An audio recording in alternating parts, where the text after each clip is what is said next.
So good evening, and first of all, I want to thank everyone who organized this event. I want to thank you for coming. That gives us a lot of hope, especially in this time, because we are here not only as Palestinian and Israeli, we are here first and last as human beings. And we believe we have brothers and sisters all around the world who care about the humanity, especially in this time where our political interests make us forget our humanity and that we all belong to one race.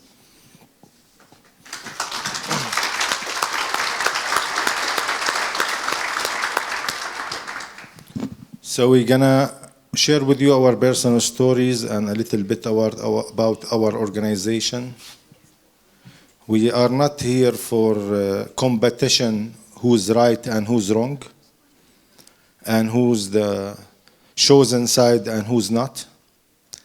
We are here to tell you our stories, our experience, and what we think is the right way to make change and to bring peace to our peoples. We are inviting you to leave your news and the ideas that you came with from your home, your mindset for a second. I mean, to close our minds and open our hearts, because we believe in heart's language. And we are inviting you to stay, because we are going to tell you something new, because in our organization we believe there is another way. If you like us, please stay and support us. And if you don't like us, please stay and trigger us. Ask your questions. Because we are not here to win conversation with anyone. We are here to find a way with the people who agree and don't agree with us, and to tell them the right way is connection before correction,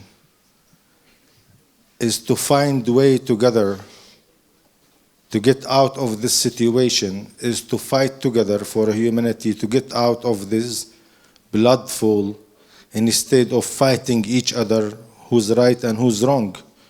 Because this, our fight, won't serve and won't help anyone. So our organization was founded in 2006 by Israeli soldiers who refused to serve in the occupied territories because they believe this occupation is endangering everyone, keeping people under military rules for more than 55 years will not help us to reach any place, and this is not the right way. And a group of Palestinians who believed that Palestinians have the right to resist for their freedom like everyone in this world. But violence is not the way. The way is to break the system and to work against the system, because the system is our enemy. Because we understood that Judaism have nothing to do with occupation, and being against occupation have nothing to do with anti-Semitism.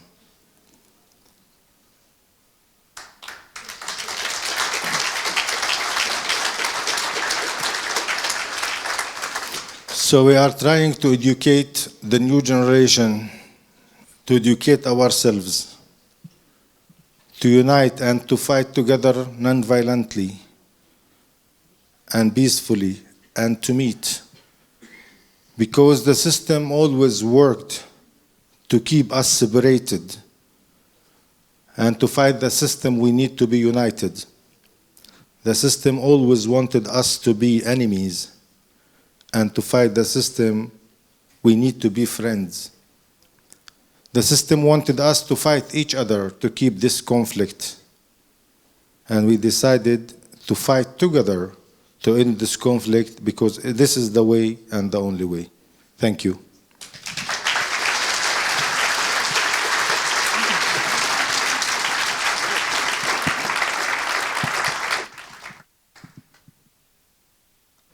Wow.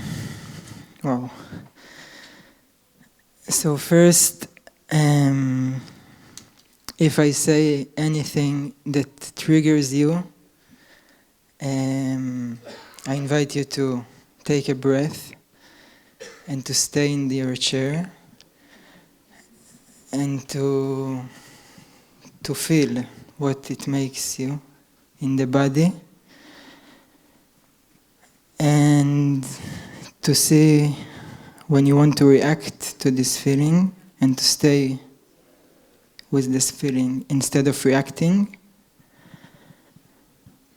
Because this topic brings a lot of pain for all of us, and this is the only way to go through the pain that we all feel lately and in big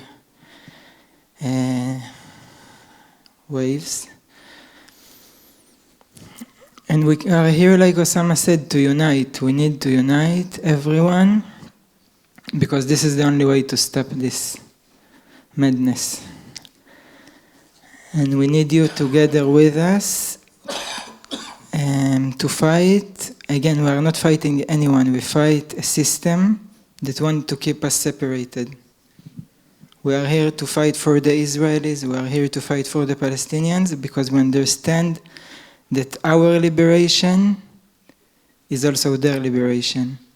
And as long as someone is not free, no one is free on this land and on this planet, actually.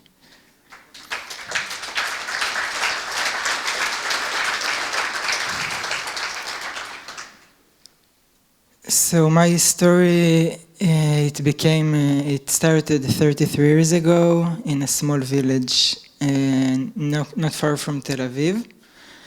And like all the villages and the towns that were established by the Zionist movement and later on by the State of Israel, it was established for Jews only, which means that we live separately, Jews and Palestinians. And as a child, I didn't know any Palestinian. In my village, we were only Jews. In my school, we were only Jews. And I couldn't really relate to a real human being, like this identity to a real person, because I didn't know any Palestinian. But I started to hear as a child, it was the time of the second intifada, to around 2000, and I started to hear about bus explosions. And I've learned from the TV, from in school, that the Palestinians are those who are behind these attacks. And it was very confusing. I couldn't really understand how come there are human beings who are willing to kill themselves in order to kill me. And I remember myself as a child when I used to take bus from place to place.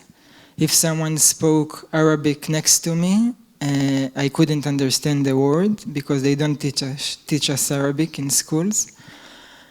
And I was very scared, and many times I chose to leave the bus before the destination. And in Israel, we have this most sacred day of the year, the Memorial Day, the National Memorial Day, when we Jews come together. We hold ceremonies in the schools and in the villages to remember together the Jews who were killed since the beginning of the conflict. And I remember in my school, always the soldiers used to come from the army with the uniform and the weapons to the ceremony in my school, and I used to see how much they were respected and appreciated by the adults, by the teachers. And I started to have this idea that one day I will become a soldier like these soldiers. Later on, my parents, they took me to our personal ceremony because the cousin of my mother, he was killed as a soldier. And again, I saw how much these soldiers from his specific unit used to be respected and loved by my parents. And I started to have this, I would say, dream that I want to one day become a soldier in this specific unit. I was always told that he was the hero of our family and he sacrificed his life so we can live safely. And as a child, as a teenager, I started to have this dream of being accepted, being loved like him, like he was. And I started to dream about this. When I will be 18, I will be a soldier in this unit. Later on, I became 17 years old, and like most of the Israeli students, of the Jewish Israeli students, we go with the schools to Poland to see the concentration camps, the death camps, and to learn what the Nazi regime did to our people. And I remember I was very shocked by the systemic violence, and my conclusion and the conclusion of all my friends was that we cannot trust anyone to protect us. And if we will not go and serve in the Israeli army the next year, then like it might happen again. Okay, thanks. So it might happen again, and we have to go and serve in the Israeli army. This is the only way we can defend ourselves as Jews. And even like, if we will not do it, I had this also thought like the Palestinians, they might do the same if they just had the chance.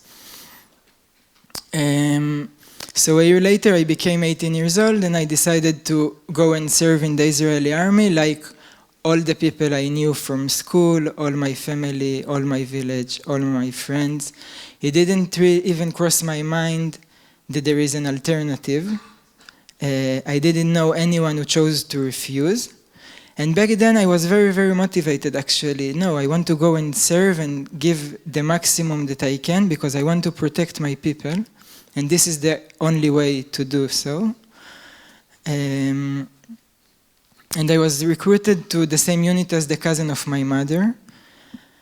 And I was, like, the reactions from my friends, my family were so supportive that I felt like I'm doing the most moral thing I can do in my life. I was very proud of myself.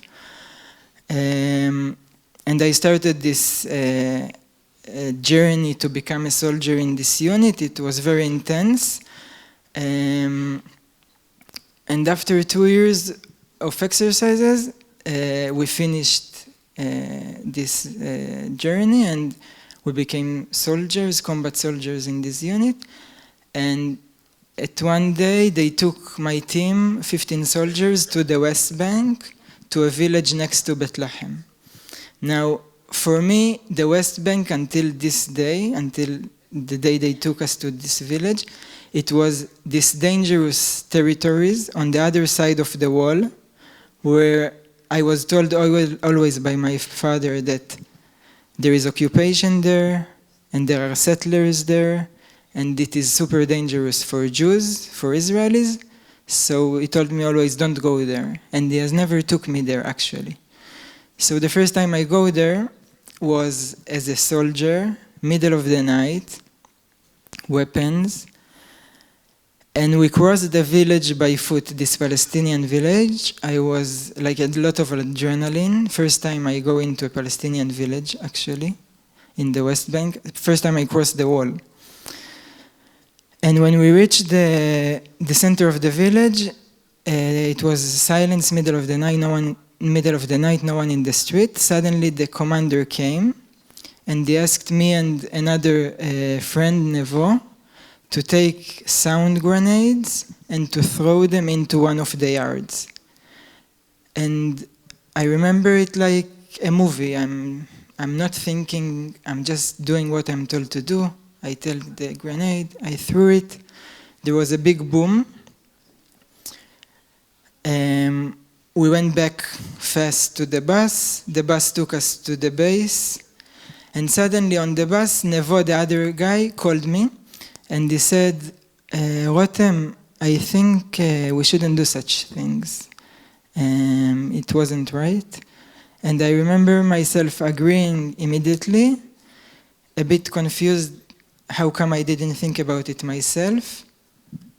And then suddenly the commander came and told us, guys, you're soldiers, you do what you are told to do, and this is the end of the conversation. You don't talk about it anymore.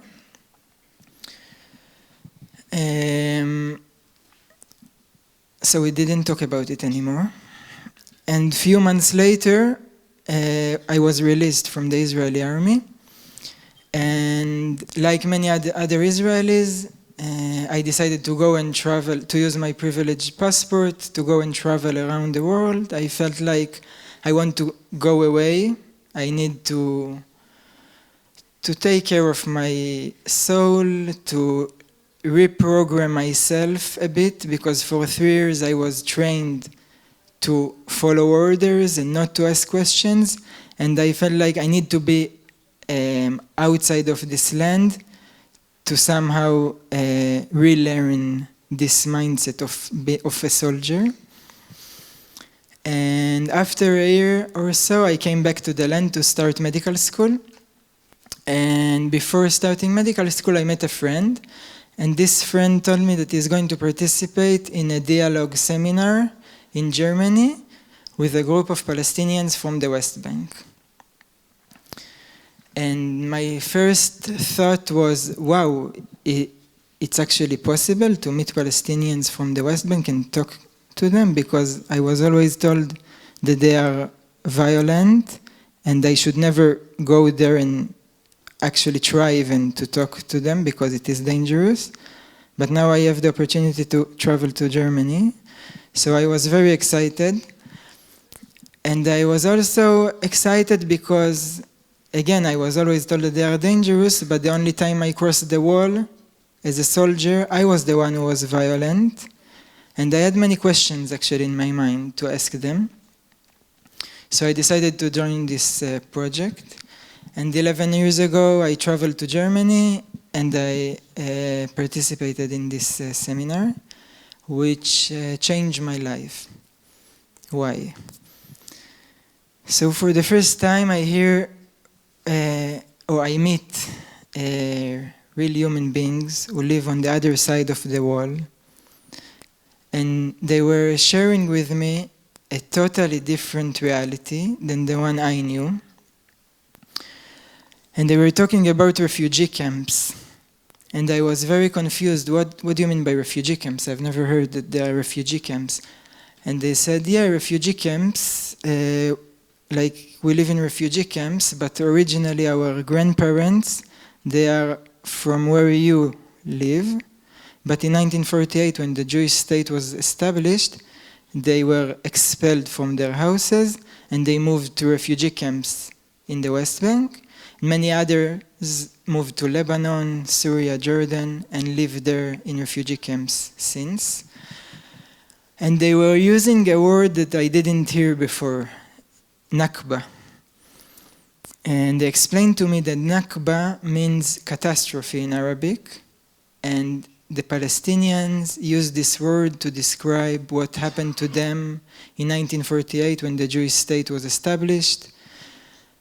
400 villages were destroyed and 700,000 refugees were displaced.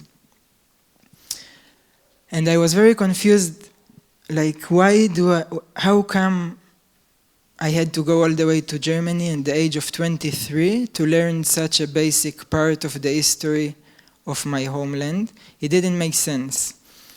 So I was reading more and more about this Nakba, and very early I realized that there is a law in Israel that prohibits schools from teaching or even mentioning the Nakba. And I came back to the land and I was trying to talk to my friends, my family, to ask them, hey, do you know about the Nakba? Did you hear about this, the Palestinian narrative? I met them in Germany. And people were very defensive and didn't want to talk about it, and they had already answers to it. we had no choice, it was a war, we defended ourselves. And I felt that somehow I lost my supportive system, like the people who used to be my dearest people suddenly are not willing to hold me in this painful moment. And it felt very lonely. Yeah, I felt alone, and I was looking for new people who can support me in this journey. And I started to go to peace activities and to meet Israelis and Palestinians who are peace activists and who work to change the situation and who are willing to accept both narratives and understand that peace we will reach peace only when we are willing to accept both narratives and to hold them together. And it's not a fight between narratives. So I started to be more active and to join demonstrations and activities and meetings. And at some point I met Palestinians from Bejala. It's a village next to Bethlehem in the West Bank, and I decided to go to live there with them. And this journey to the other side of the wall, to live actually on the other side of the wall, changed my life again. First because I learned the language, and suddenly I could understand when they spoke next to me on the bus that they are not planning to attack me. They are just planning to go to the supermarket. And with time, I stopped seeing in them potential threats like I was raised to. I started to see potential friends and family and partners. And it gave me a lot of healing, mainly to this collective trauma that we inherit, Israeli Jews, by being raised in this segregated system, by not knowing our neighbors, and suddenly this whole wall melted. And I didn't feel like I need it anymore, actually. It didn't protect me anymore. And since then I'm trying to spread this message that we can live together on the same land, and that these walls are not protecting us. And we are here to spread this message, and we are here to tell you that we are fighting for the lives of everyone, of Israelis and Palestinians, because we care for everyone the same way. And if a child dies in Gaza, and if a Jewish child was kidnapped to Gaza, I care for them the same way. And I think this is the way.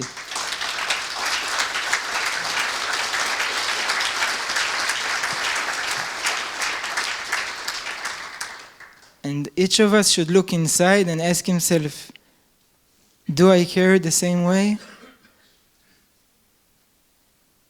And only when we reach this place, the violence will stop. When we refuse to be violent, because we understand that this violence is killing someone. Like every moment now, people are being killed. And to refuse to be part in this system of violence, of weapons, because it supports only a few people in the top who make billions of dollars. The rest of us, we just suffer from this chronic pain and this separation, like fake separation walls. Thank you.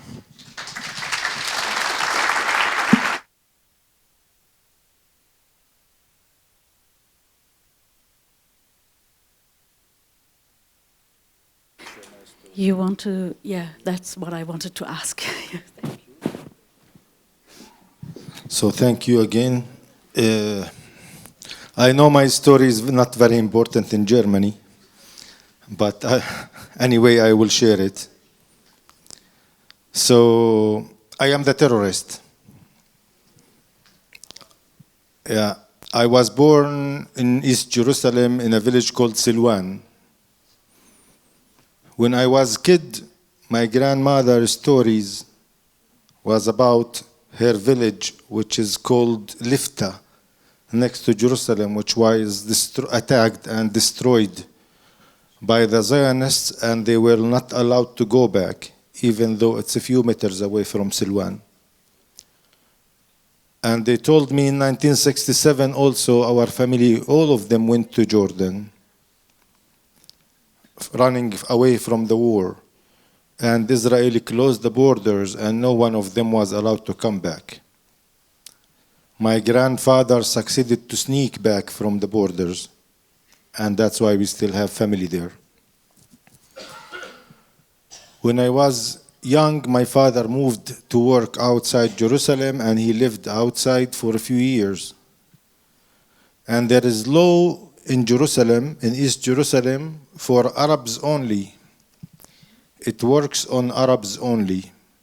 That if any Arab left Jerusalem and lived outside Jerusalem for education, for work, for anything more than 3 years, Israel can cancel his right to live in Jerusalem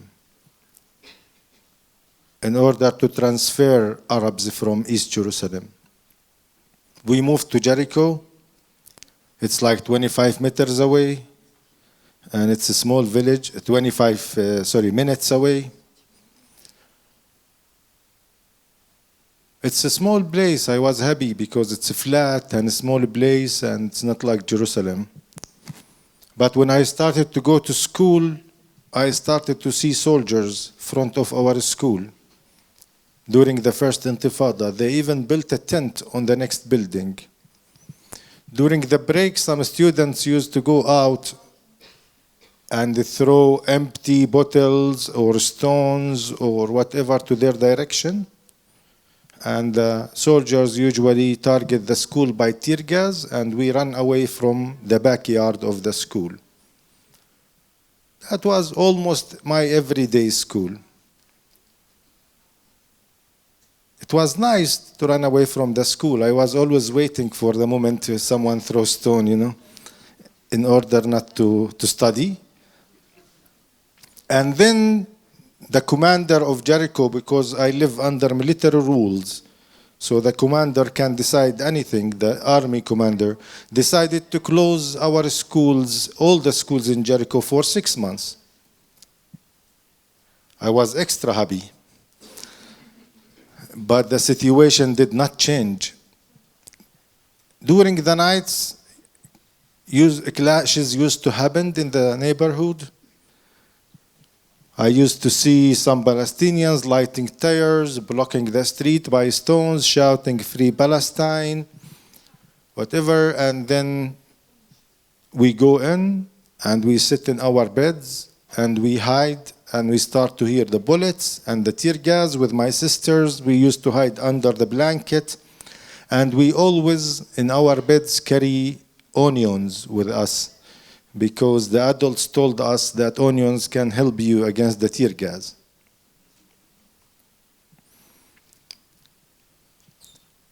When I was a child, I have seen armed soldiers in the streets every day.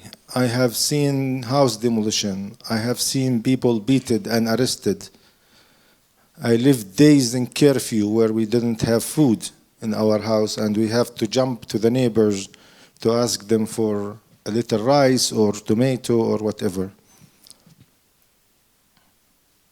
And when I was 14 years old, the soldiers came to our house during the night, knocked the door, and take my father after the clashes, after midnight.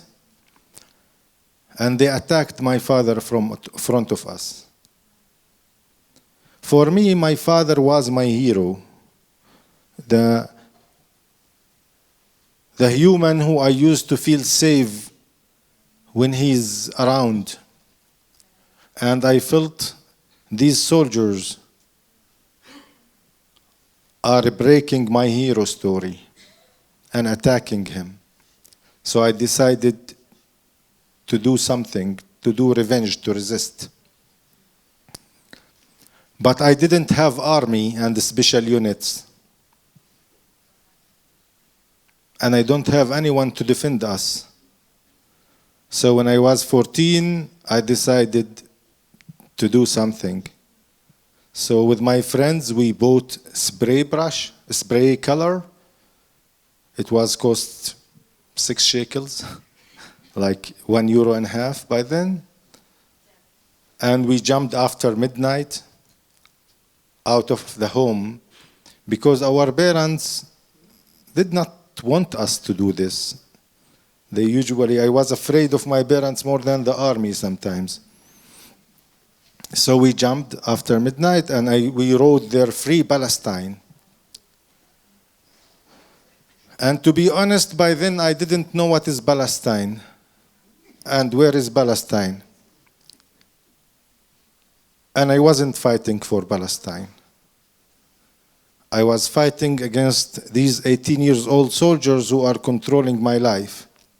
And I didn't know who they are. I felt very relieved and happy to see the soldiers are triggered by what I wrote.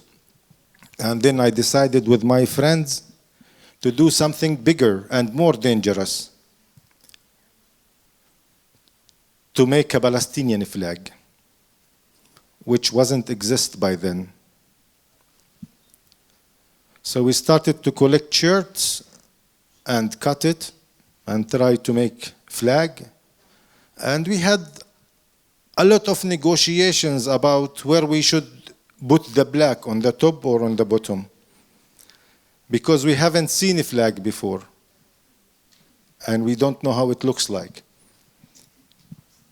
So we did, and I went and I hung this flag on one of the high trees in the neighborhood next to the school, and I felt very happy. I felt, like we liberated our neighborhood. Even though the flag was upside down. And people were complaining about it, but it makes me feel very happy. After a few weeks, full armed soldiers came after midnight to our houses. They took us from the house, handcuffs, blindfold, to jail. And there is no law in Israel to arrest a human being because of flag. But because I live under military rules, there is one law in Israel called administrative detention. You can Google administrative detention. Administrative detention means that any Israeli commander can decide to take Palestinian man or woman from their home and to put them in jail from 1 day up to 3 years without court, without charge. And today there is 4,000 Palestinian administrative prisoners this day. So when I went to jail, I felt like at the entrance of this jail, I lost my childhood. I became violent because the environment was more violent inside. From the soldiers, from the people, from the Palestinians, from everyone. And I needed to protect myself as a child. And I went out with more and more hate. I learned a lot of hate about the Israeli people. And when I went out, I wanted to resist again. And I started to find different ways, because now, after being in jail, I learned in the Israeli jail what is Palestine, and what is Nakba, and what is the Zionists, and what is everything from my side, my narrative. And I didn't hear anything about the other narrative. But the soldiers represented to me.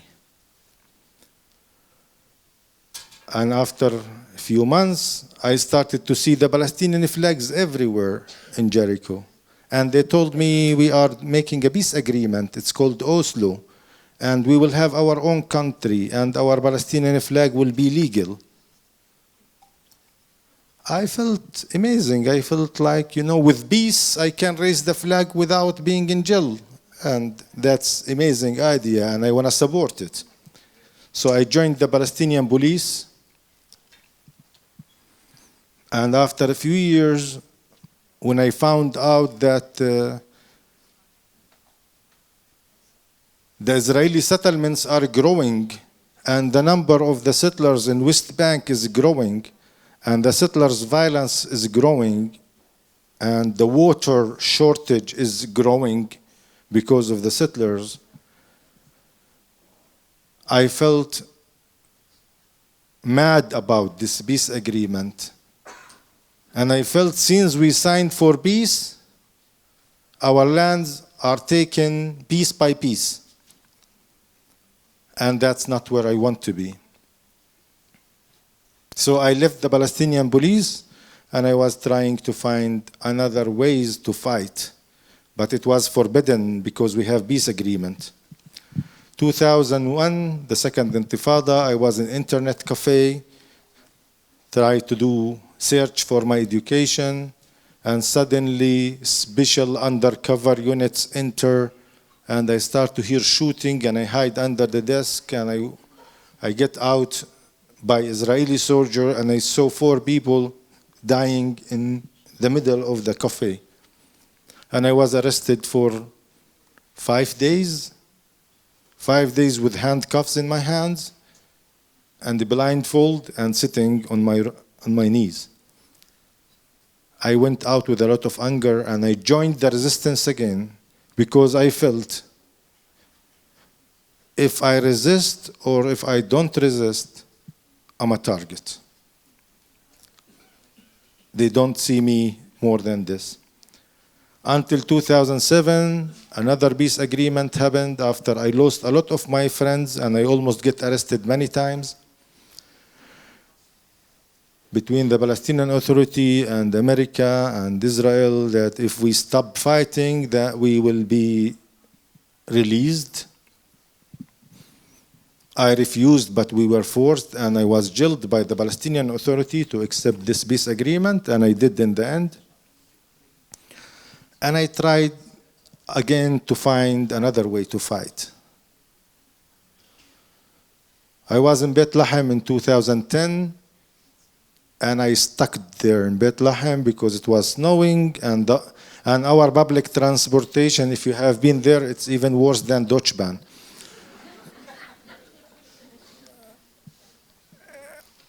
After sunset, you can't find transportation, and I was looking for someone to take me back home because it's cold. And I saw one of my friends who was a fighter, and he has 3 bullets in his body until today, going to Bethlehem, and I asked him to take me back, and he said, I am going to meet peace activists, and we have hot dinner, and I will take you back. For me, it was a good deal, ride and food and peace activists. But I didn't know how peace activists look like. I was really curious to see what is peace activists, and I thought that I'm gonna meet European people and practice my English maybe a little bit. And I was surprised when I went to that room, that there are Jews sitting in the room with kippah on their head. I stepped back and I said, Ahmad, wait, this is not our room. He said, it is our room. And I said, man, there are Jews inside this room. And he said, yeah, some Jews believe in peace. I said, what do you mean? They killed their own prime minister because he signed peace agreement. How they believe in peace? And I was mad, and I was sitting outside waiting for Ahmad, and I heard suddenly something I never heard in my life. I heard Israeli Jewish people talking about occupation. I heard Israeli Jewish people refuse the occupation and refuse the discrimination. And they think that when two people are living in this land don't share the same rights, that's not legal and not accepted. I was surprised. Why the Israeli government never showed me this face of the Jewish people? They always show me settlers, power, weapons, jails, but they never show me the Israelis as human beings. And I decided to know more. And suddenly I heard about something called Holocaust, which we don't have any education about it. And I decided to fly to see what is this Holocaust, because if you want to understand people, if you want to make peace with people, you need to understand their fears, their traumas, their narrative. Even if you think it's right or wrong, for them it's right. But I don't have privilege passport, and I don't have passport at all. Somehow I got a Palestinian passport, and by help of my friends, I got the first visa to Germany in my life, and I came to concentration camps. When I came to Germany at the airport, I was surprised they registered me stateless. And I found out that Germany until today don't recognize us as a nation or a state.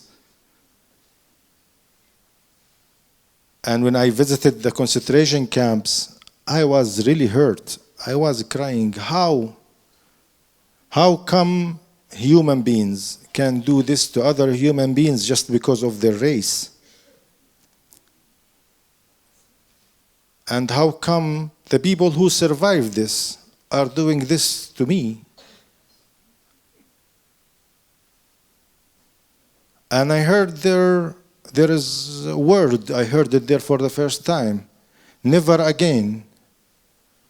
And I was happy because by then I thought never again is never again for everyone.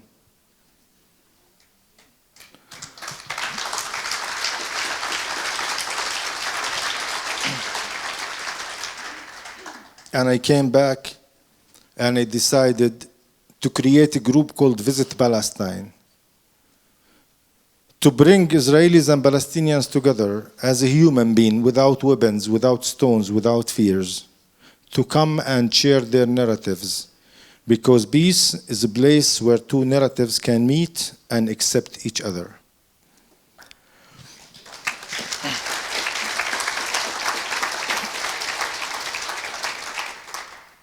And I started to bring Israeli buses to Palestine, to West Bank, to show them what it means to live under military occupation, what it means when soldiers are controlling your life, what it means when you don't have any rights, but the settler who's living 5 minutes away from my house, illegal according to the international law, has all the rights, country, borders, airports, seaports, insurance, everything, just because of their race. And this is racism. And at the same time to show them that we Palestinians wake up in the morning to work, to go to schools, to build houses, and to live. We don't walk in the morning to sharp our knives looking for Jews in the streets.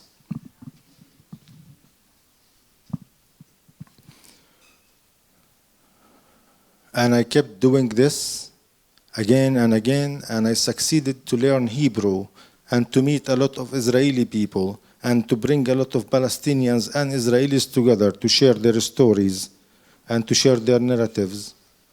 And I was inspired by a Palestinian poem. His name is Mahmoud Darwish. Mahmoud Darwish, before he was expelled in the 70s from his town called Deir al-Asad, he was in love with a Jewish girl. Her name is Tamar. So Tamar wrote him a letter, sent it to Lebanon, asking when we are going to meet. He says, after a year and the war. She asked, when will the war end? He said, the time we meet. Thank you.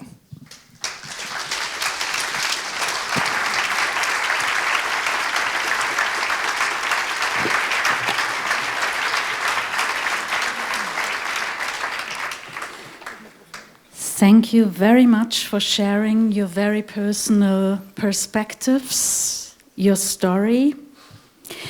I know that maybe 7 years ago I heard the first time from a group, Israel Palestine parents who lost their children, and they were mourning together.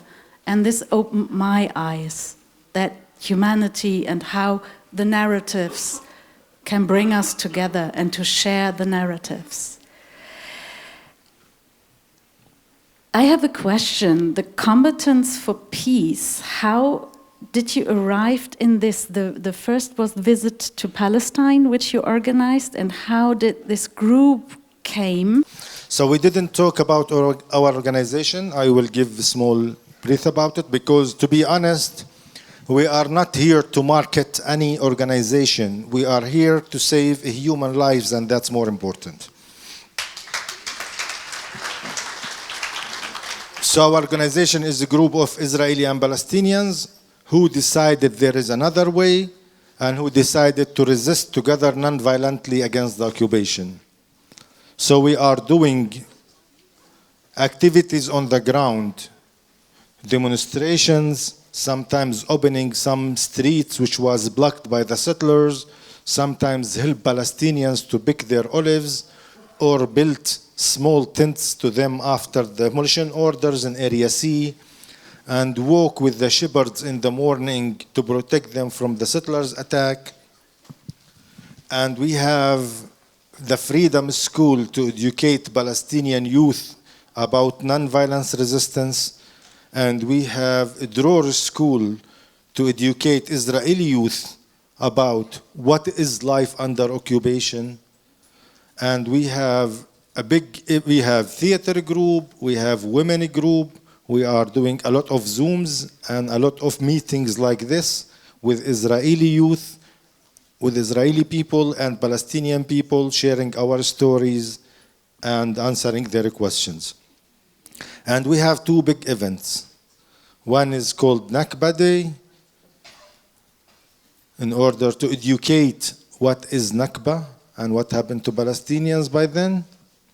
And the second called Joint Memorial Day, which we do it in partnership with the Parent Circle. The Parent Circle are a group of people who lost their beloveds, their kids, their children, their brothers, their sisters in this conflict. And they are telling everyone, we don't want you to join us. They don't want more people to die in order to bring more members to their movement. And we together decided to create the biggest event where 15,000 people attend to it last year, even though every year the Israeli government don't give Palestinians permits to go to join this event. And this event about bringing Palestinian family and Israeli families together to listen to each other's pain, to hug each other, to stand for each other in this very difficult day, because we believe there is no difference between tears and tears, there is no difference between blood and blood, and there is no competition in pain. Thank you.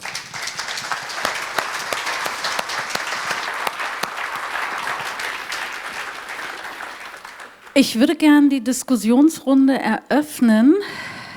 Sie können auf Deutsch oder Englisch Fragen stellen. Gibt es schon erste Fragen?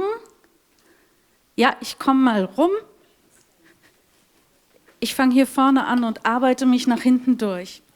It's a very simple, small question. You just mentioned Parent Circle, and as I know, Parent Circle could enter Israeli schools until, I think, the beginning of last year. By now, it's forbidden for them to go into state schools.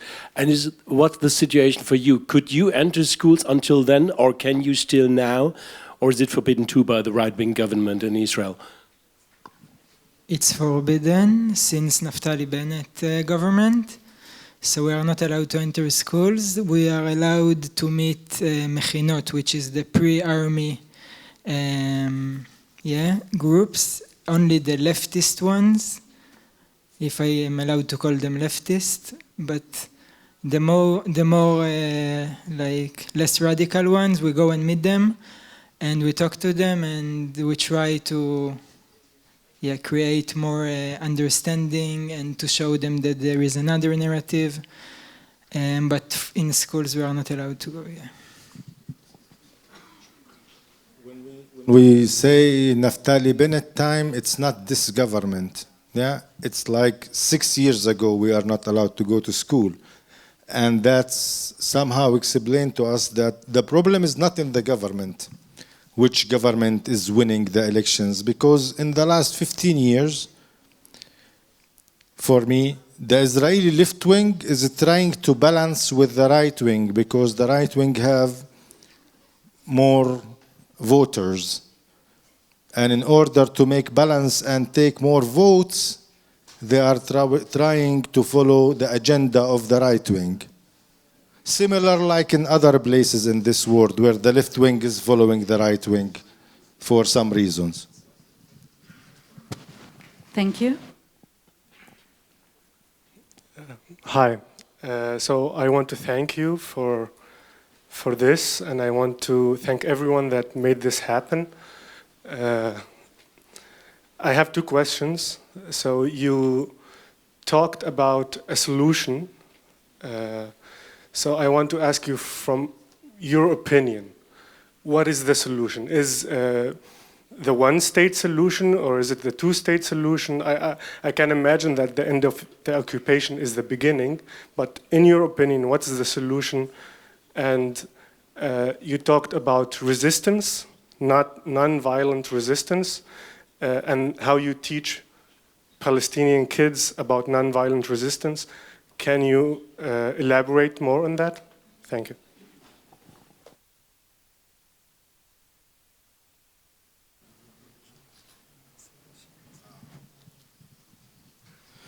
So, to be honest with you, there is a lot of solutions. I think the problem is not in the solution. The problem who gonna commit to the solution.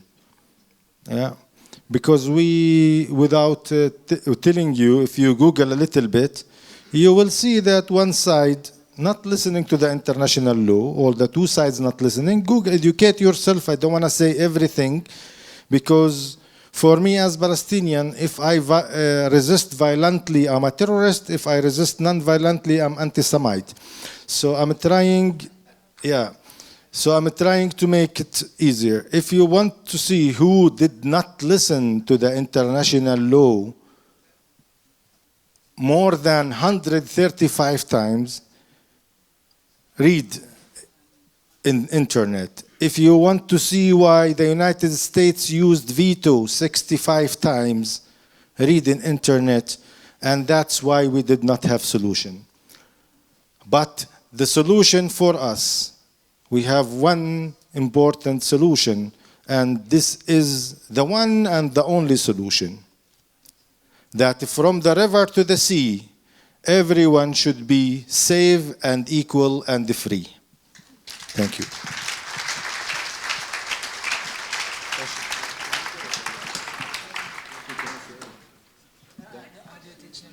How we teach nonviolence, there is a lot of books, there is a lot of ways, there is NVC, nonviolence communication, books and teachers. showing the power of non-violence. And we learn from Gandhi, from Mandela, from Dr. Luther King. It's not difficult to find these ways. We have first to believe in it, and then it could happen. We are trying our best. We are not the experts. We invite experts to teach us how to resist non-violently, because we believe violence is just serving the circle of violence and not ending it.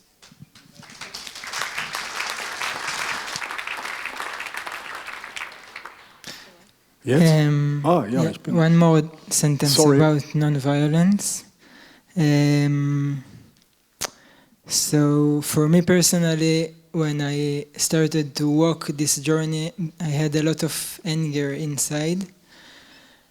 And I was demonstrating for peace, for justice. But inside I had aggression inside. And I went to demonstrations and I shouted justice and let's save human lives. But inside I was violent with myself, actually. And this journey to learn non-violence, first, before the external work, is an internal journey. How to find this peace inside. And I believe that we can teach violence and non-violence only when we reach this place inside, when we care for everyone and we are moved by love, not by hate and not by anger. And it's a still ongoing journey for me. I still have sometimes anger, and sometimes I feel like this must end and it cannot continue, but then I remind myself that I also was in this place when I used to care for my people, and the change and transformation is possible, and to find again and again compassion for the people who are still going this journey. And I believe all of us, we should, before we try to change the systems, we should look where we actually perpetrate these systems inside of us. And when we will transform the inside, we will see it actually dismantled outside as well. Thanks.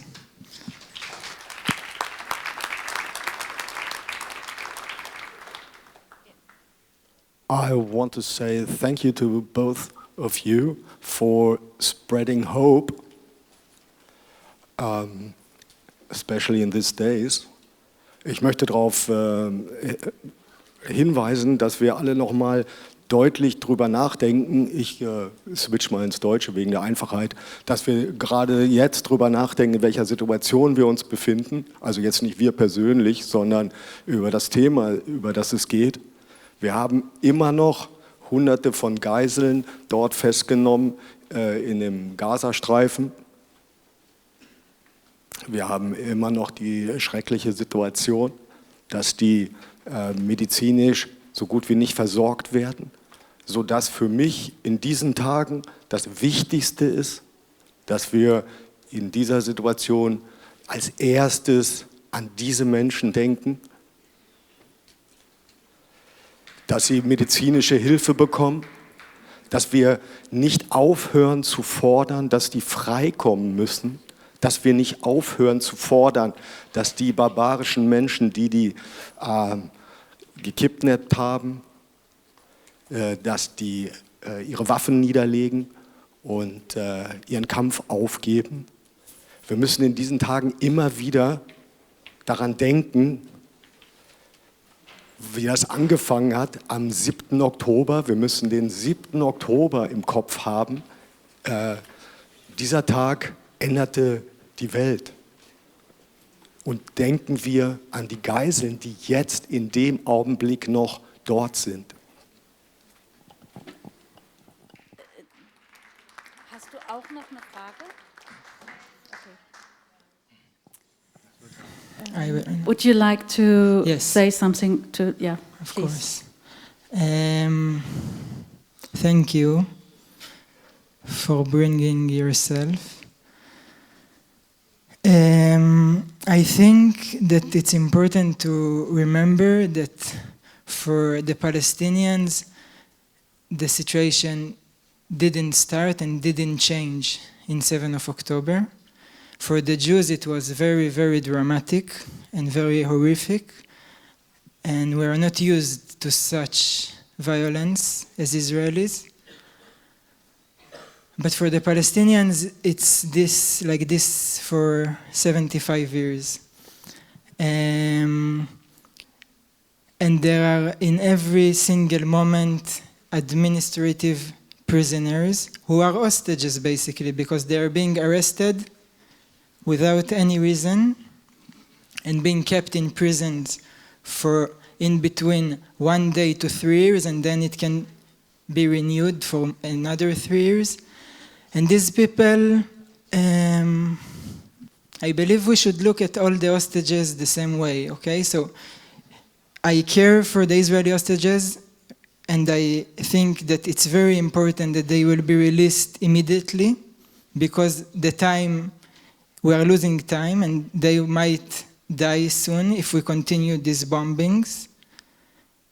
And on the same time, we should care for the 4,000 Palestinians who were arrested just the last month without charge, without anything, just because they are Palestinians and the system allows the Israeli army to do so. And they are also deserve medical care. And not only them, you know what? Also, the 2 million people in Gaza deserve medical care. Because there are no hospitals in Gaza.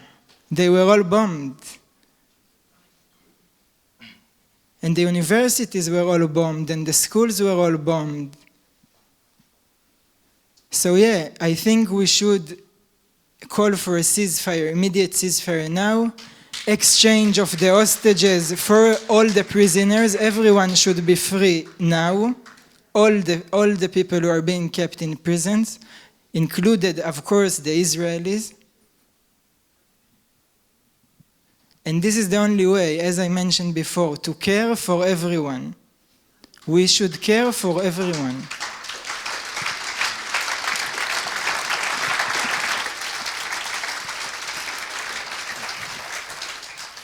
I just want to say, as a Palestinian who doesn't know where is Palestine, and who doesn't know where is the borders of Palestine, and I challenge any German diplomat to tell me where is the borders of Palestine or the Palestinian state. I want to say what Hamas have done on 7th of October is not in my name.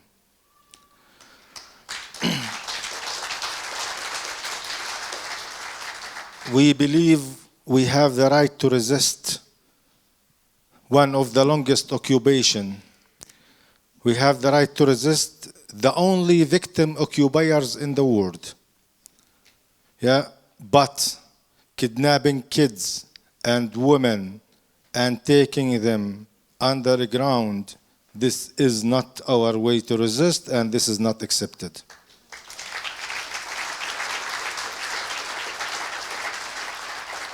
The other thing I want to say, if you look at the situation only from 7th of October, you missed big part of the movie.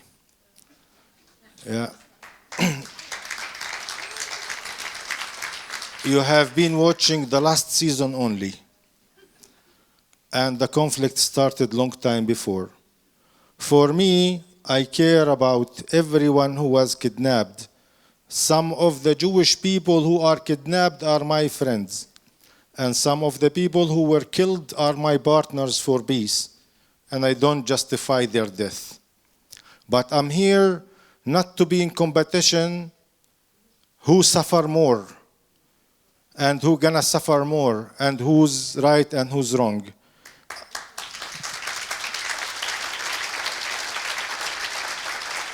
I'm here to tell you that every bomb falling on Gaza creating hundreds of Hamas people. Every bomb you are throwing, killing children, you are creating their children and their brothers and their friends When you kill entire family and one survive, they all will be Hamas. And this is not the way to protect the Jewish people in the Middle East.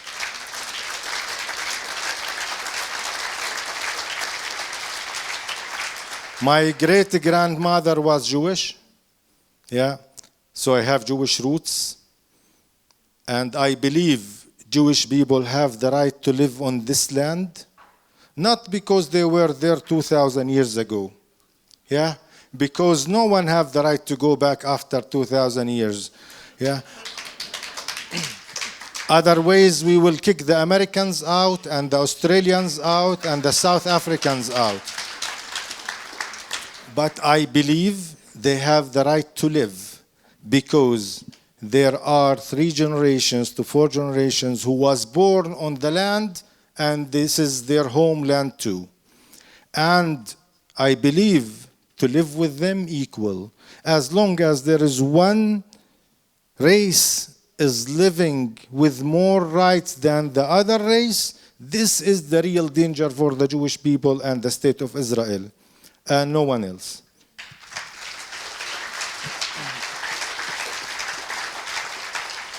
The other thing I want to share with you that I live in West Bank, and guess what? We don't have Hamas.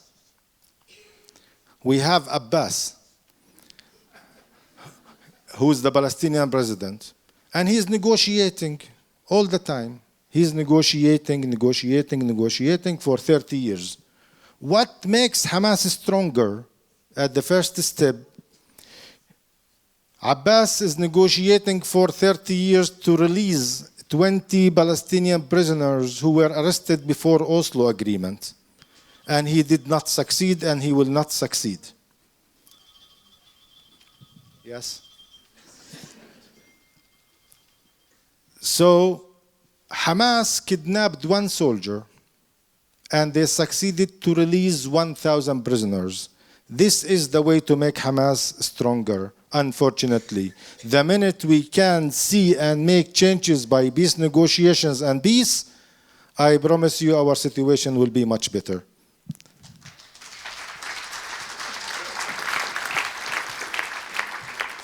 So my first question is almost answered, but I want to know whether you both or your organization is manipulated or influenced by your own governments, from the Israeli side, from the Palestinian side. Could you please explain a little bit how you can work in Israel?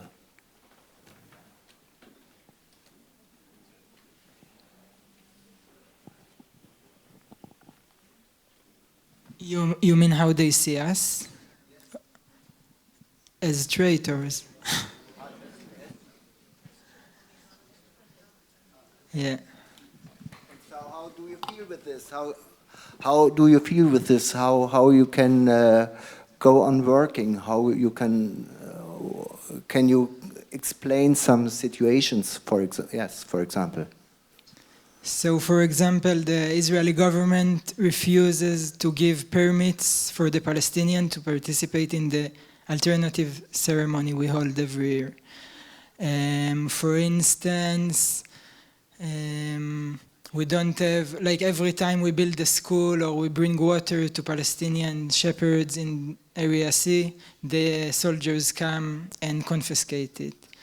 Many examples. They don't want us, they see us as traitors, as danger, and they fight us. They fight us and they try to also dehumanize us. Like not allowing us to speak in schools. Many are examples. Yeah. And what about the Hamas and the PLO? Is there something comparable? Okay.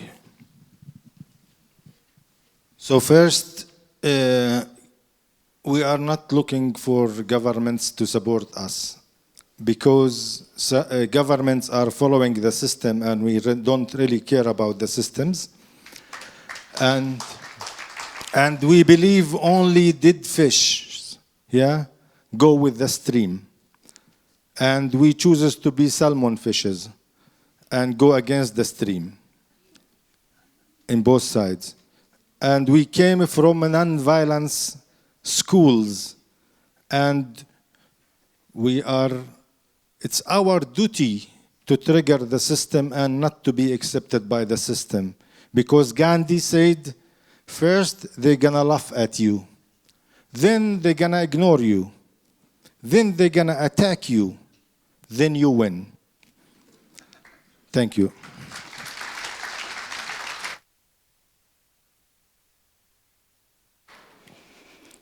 Habe ich irgendwelche Fragen übersehen? 1 second, please.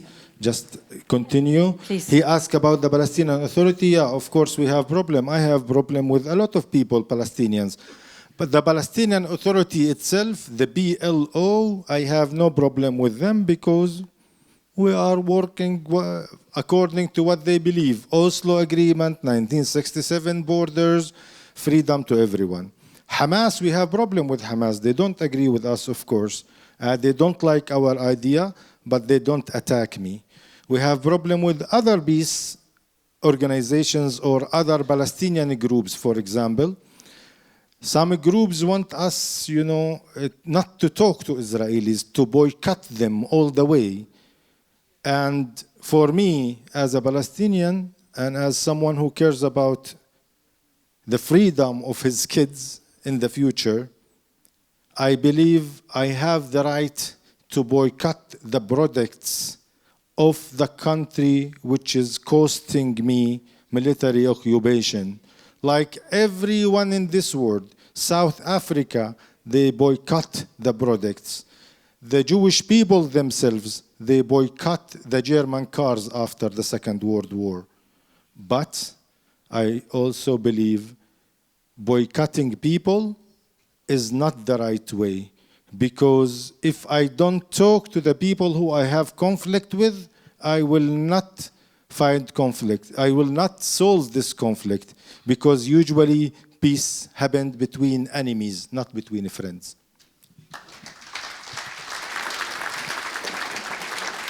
I have a question. I wanted to ask, what is some kind of success you have been seeing, like due to your work? And what are the actions and strategies you have for the future coming up now?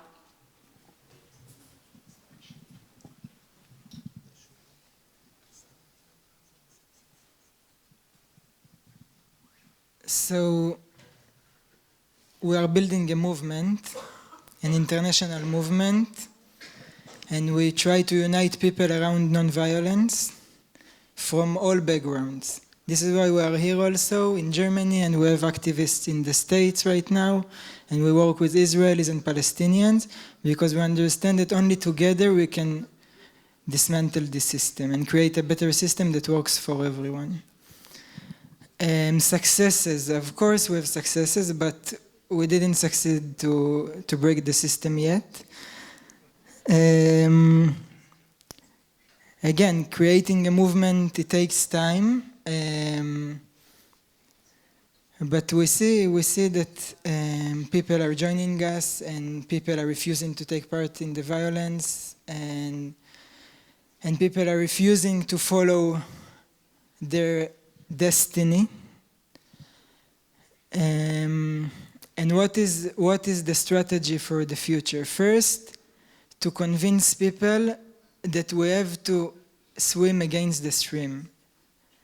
As Israelis, as Palestinians, as Germans, because we feed the system. Even from here, your governments feed this conflict by weapons, by unconditional support to one side, which is not helping anyone. Unconditional support to one side cannot solve this conflict. It can only solve your guilt problem. This is only.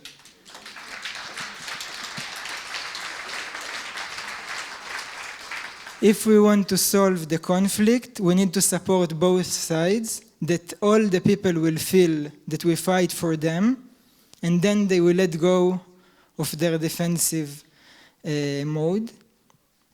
And we are here to convince you to stop selling weapons. This is the most basic thing. We cannot support the system with these weapons. This is the source of the problem. And like Osama said, these weapons, these bombs that fall on Gaza every day, they don't protect the Israelis. First, they risk the hostages. Second, they risk all the Israelis because the hate they create among Palestinians, among Arabs in the Middle East toward Israelis is reaching new levels now. And unfortunately, if we will continue in this path of military solutions, we will reach a day that Israelis will not be able to live in the Middle East anymore. And this is very dangerous. And the military solution will never bring us closer to peace. Never.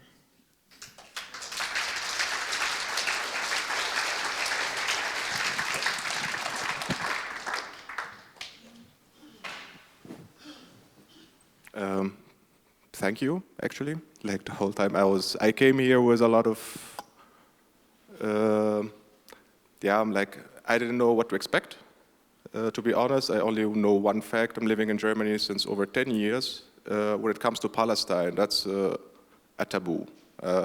Study political science, to write about it in the unis is just not even possible, not to even speak about it. So I'm glad that you're here. I'm glad that you're trying to talk about this in another way. For many of the people who are here, pretty much from my experience in this country, they just noticed the whole situation since the 7th of October. Before that, they don't have any knowledge whatsoever. What are your recommendations for most of the Germans who live here in this country, who pretty much no idea they don't have any idea about what's really going on the ground there? What can the one individual do for himself or herself to get better education, to, what would you give them as advice? How to start to understand the complexity of the situation? Thank you. Thank you. First. Second, we are here and we don't think the German people support one side. We believe the German government support one side maybe. But we came here because we believe in the power of the people and not the people in the power. What I want to tell Germans, I don't have anything to educate Germans. Germans know very well how to solve conflicts. They have done this before. Yeah? And they know the way. And when Germans support Israelis by teaching them the way to solve conflict the same way, I will end the conflict. We will end the conflict. Yeah, when the majority recognize the pain of the minority and they admit it and they apologize for it and they teach it in their schools and they mention it and they take responsibility of it, this is the way to reconciliation and to solve conflicts.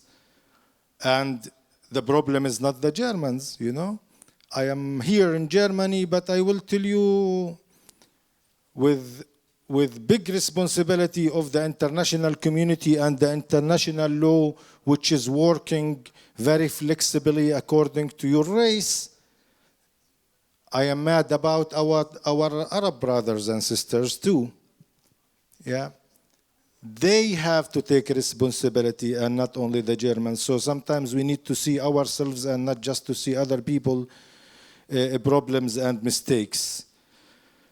And I am inviting the Germans and everyone, don't listen to me, don't listen to him, don't listen to her.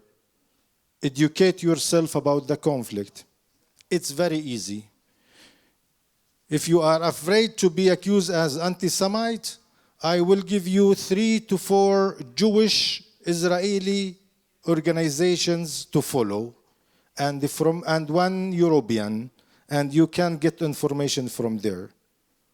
For example, educate yourself from Israeli peace organization called Beit Salem. Go follow them and see what's going on there.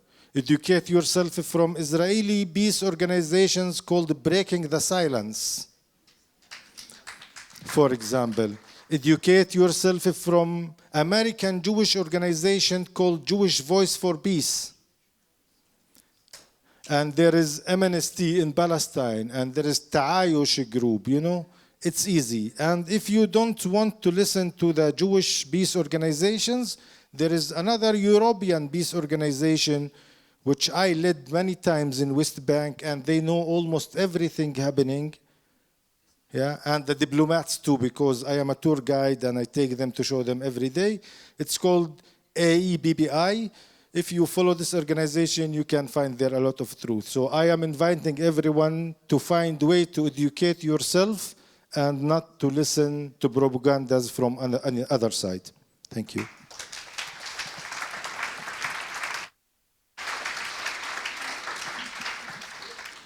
And for those who can, I encourage you to come to the land, to see with your own eyes the situation, to visit the West Bank, to see Hebron, to see these cities and what is going on in these cities. And I believe once you see it with your own eyes, you don't need anyone to explain it again. It's very clear.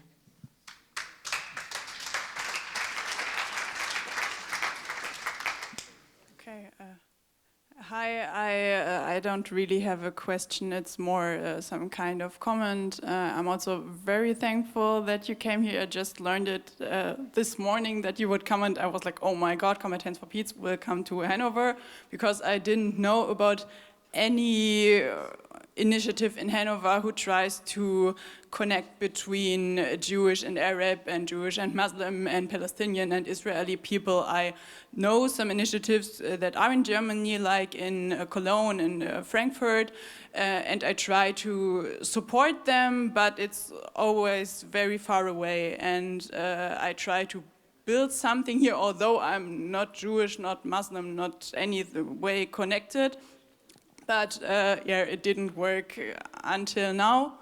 So I thought if I would come here and maybe I could meet some people who would like to join, but I expected like 20 people to come here and not 200 or 300. So now maybe because Global Partnership organized this event, so if people who would like to organize something, I was thinking about something like it may be a demonstration for ceasefire, but that may be also to be too much. Maybe it may be also that people meet with candles and think about all the victims on both sides, and do something like that. And there was also something I wanted to mention, because I was very angry about that. I kind of switched to German once. Es war die Veranstaltung geplant, ein Frauen-Neujahrsempfang von der Gleichstellungsbeauftragten am 7. Februar in Hannover, und da war Emilia Zenzile-Roig eingeladen. Das ist eine französische Politologin, Feministin, Buchautorin und so weiter, und sie sollte dort eigentlich einfach zu einem feministischen Thema sprechen, hatte jetzt gar nichts irgendwie mit Israel zu tun, aber Emilia Roig hat halt online israelkritische Positionen vertreten. Emilia Roig, by the way, ist Jüdin. Sie hat online israelkritische Positionen vertreten, deswegen wurde sie ausgeladen und der Frauen-Neujahrsempfang wurde abgesagt, weil man nicht wollte, dass sie dort als Rednerin sprechen darf. Und das fand ich wirklich schockierend, und das war so eine kleine Randnotiz in der Hatz. So, and what I want to say, I think the main problem for us Germans who are not specifically connected to Israel is to stop this silence and this taboo to see both sides pain. And yeah, so that's it. I stop now.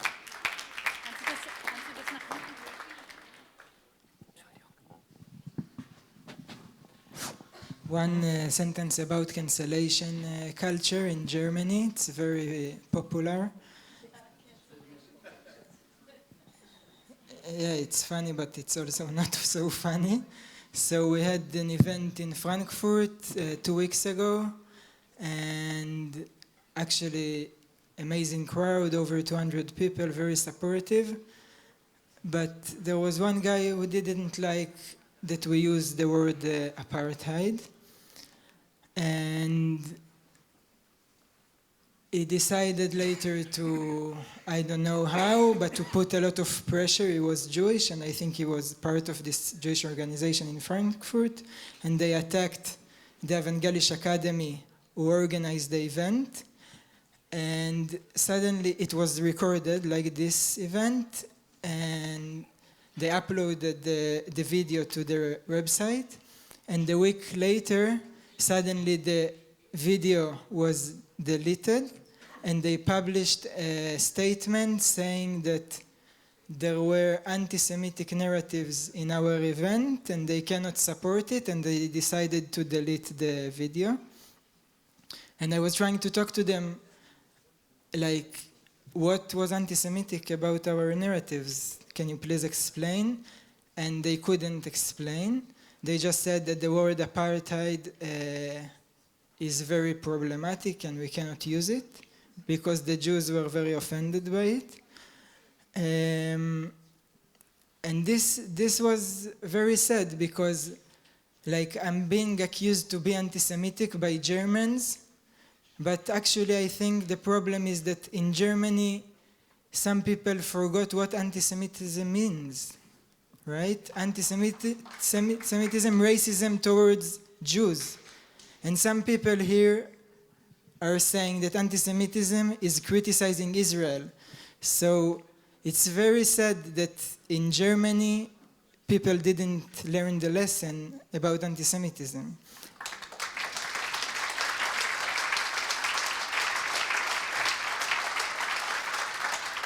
Your government invests so much money to fight anti-Semitism, so much money, but they are doing it in the wrong direction. They try to change the meaning of anti-Semitism. And this is super dangerous, because if we are not allowed to criticize a government, a system that differentiates just because of the race. Again, Osama lives in Jericho. Around him there are many settlements, and these people are getting everything from the system, everything, and he even doesn't have water in his house. Any Jewish person everywhere in the world, from Australia to New York to everywhere, can decide tomorrow that he is going to make Aliyah, to immigrate to Israel, and after 2 days, he will have a villa in this settlement next to Osama, just 2 minutes away, a villa, a passport, all the privileges, all the rights. But Osama and his children, who were born on this land, they are not coming from New York or Australia. They are actually indigenous to this land. They don't have human rights. So I was told not to use this word. I will not use it here again, so they will not blame me to be anti-Semitic. But I think we should look at this system of discrimination and to ask ourselves, how come? How come criticizing this injustice became the new anti-Semitism? Thanks.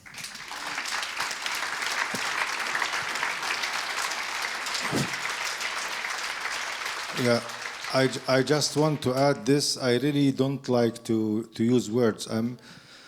I am tired of, we are fighting over words. This is genocide or not? This is apartheid or not? This is occupation or not? And we are losing or forgetting that this conflict is killing people. And that's the most important thing. Either Israeli hostages or Palestinian kids or Israeli kids or anyone. And for us, we don't really care about the meaning and the philosophic definition of these words. We care about stop the violence right now, because this is the way to make change.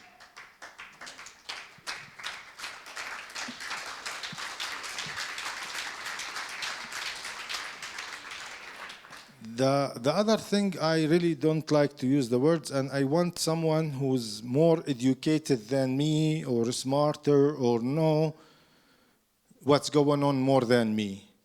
And my question is, when two people, two races, sharing the same piece of land, yeah, but they are not, they have different rights according to their race. And sometimes, like in Hebron, they are sharing the same building, not only the same piece of land. One have all the rights and one have no rights because of this race, his or her race. What is the right definition for this? Help me, please. Thank you.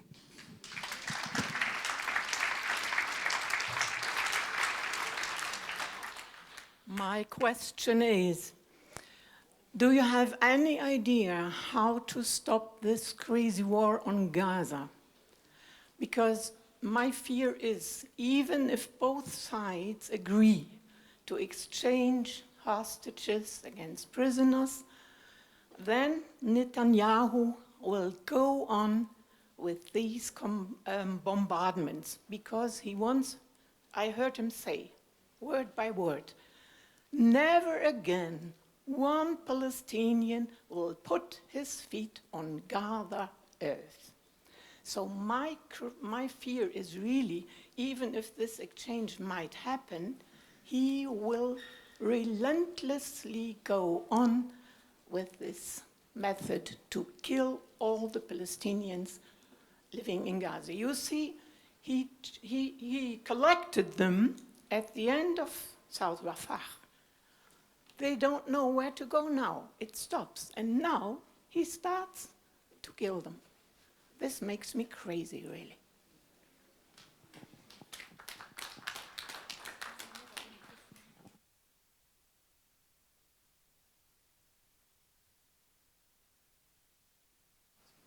I mean, the only way to end the conflict and to end the war and to end the situation, as I mentioned before, when the human rights and the feminism and the international law and the environment rights work on everyone the same way. When our governments are willing to make pressure on Iran and on Iraq and on other governments who are violating the international law. When we are all equal on the land, we will end this war in Gaza. I am sure this war will end. I am sure this war will end, and I don't care who started the war. I care about who's paying the price. And that's more important for me.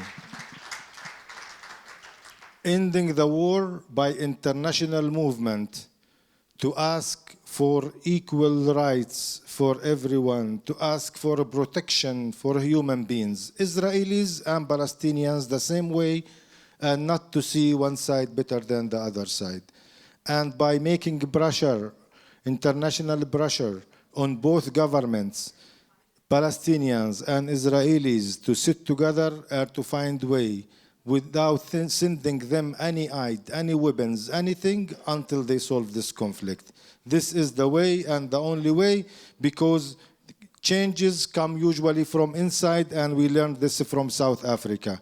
We can fight outside, but the interests of the political interest and the weapon industry actually is more important for many governments than human beings. We are inviting us to stand for humanity and protect Israelis and Palestinians and shout out loud. There is no difference between blood and race, no matter what. Shukran.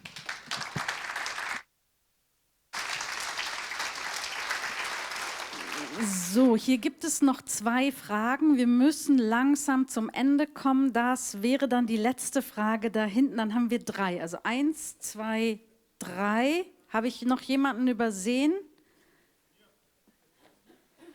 4, alles klar. Okay, jetzt die letzten 4 Fragen. Es tut mir leid, weil die Zeit leider rennt und wir um 10 Uhr die Veranstaltung zusammenfassen müssen. Danke. Okay, this is more a statement than a question. It's just to add to what Osama said before, when being asked of how to inform about the situation. And you, as a good Palestinian diplomat, you mentioned Israeli NGOs that could be good sources about the situation, like Peace Now, Beit Salem. You mentioned a lot of them. What you did not mention, and this is what I just want to add, is that there are also Palestinian NGOs that could be good sources for information. And now to come back to the German responsibility in this question, today in the Frankfurter Allgemeine Zeitung you can read that the 6 NGOs that are regarded to be terrorist NGOs from the Israeli government and that have been supported by the German government by bilateral funding. Since today we know that the German funding for these NGOs that are important partners for Israeli NGOs will be ending. We will be running out. So the German government has decided to act as the Israeli right-wing government wanted it.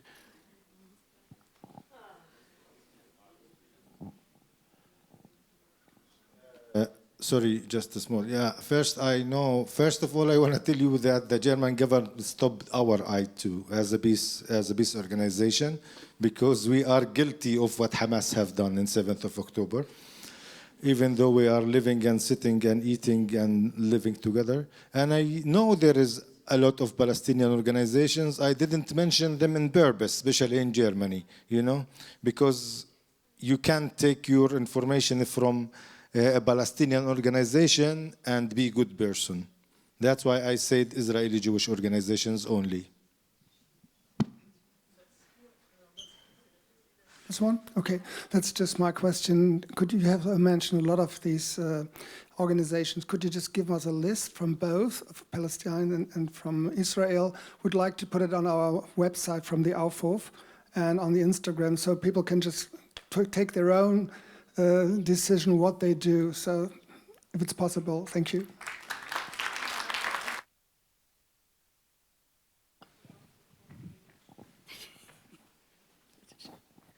Thank you for your openness. I was very touched in the first sentences, I hope I heard right, that you are very much addressing to the humanity and this that everyone on earth, we are one unity.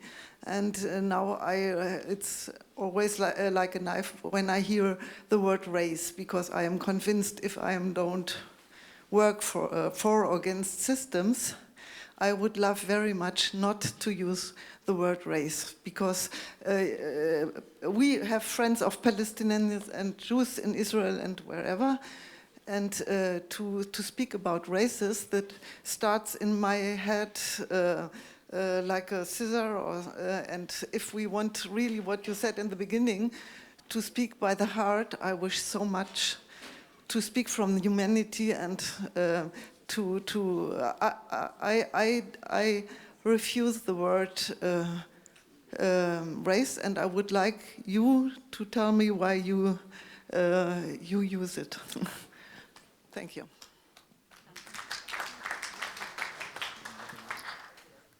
We also refuse this word, but the system reminds us every day that it differentiates us upon this word. So we are refusing this word, and we are trying to change the system that this world will not exist anymore. But unfortunately, when you live on the land, it is clear that the system works for one race. And again, we are here to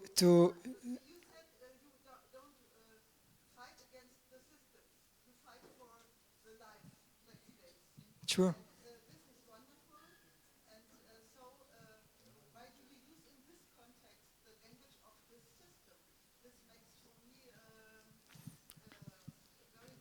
It just, in order to change or to heal an illness, you have to recognize it at the beginning, to understand what is the problem, to give it a name, and then you can find the healing, the remedy. So we have to understand what's the problem, and then we can move forward and transform the situation. So if we would speak about this unity or this unity, these are more, then Jews and Palestinians are not different races. And we are all human beings. So true. Yes. And let's speak about it later, okay? I feel like it's... Yeah, so no, I just want to say that what we said, that we believe in humanity, of course we believe in humanity, and this is our dream.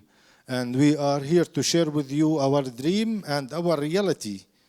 And the reality is dealing with us as racists, not us.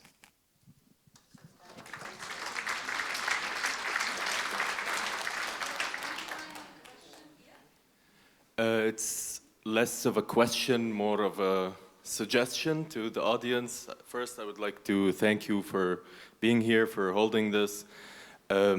My suggestion or my hope for the audience is to push for rehumanization of us as outsiders, to maybe put pressure on their governments to stop funding, with military, a government that is plausibly committing genocide according to the ICJ.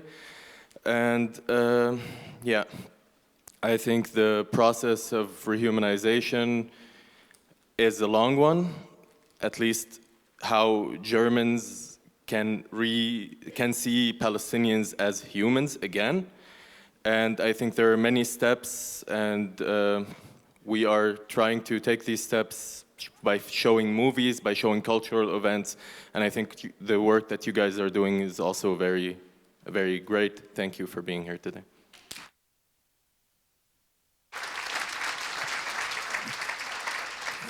So I just want to say a final word maybe for me. First, we are not fighting just for the Palestinians, we are fighting for everyone, because we understand that Palestinians will not be free as long as Israelis are not safe. And Israelis won't be safe until Palestinians are free.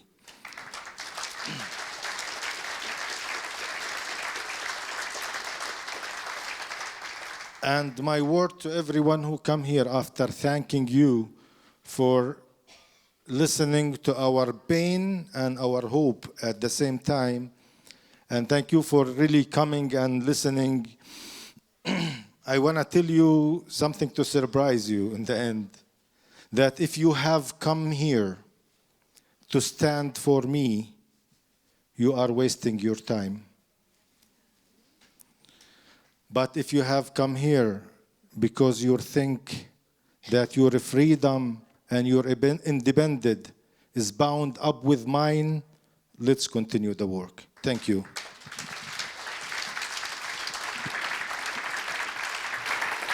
Okay.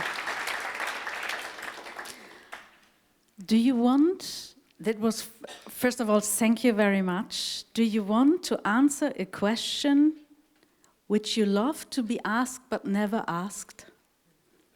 Do you have a question which you say, no one is asking us?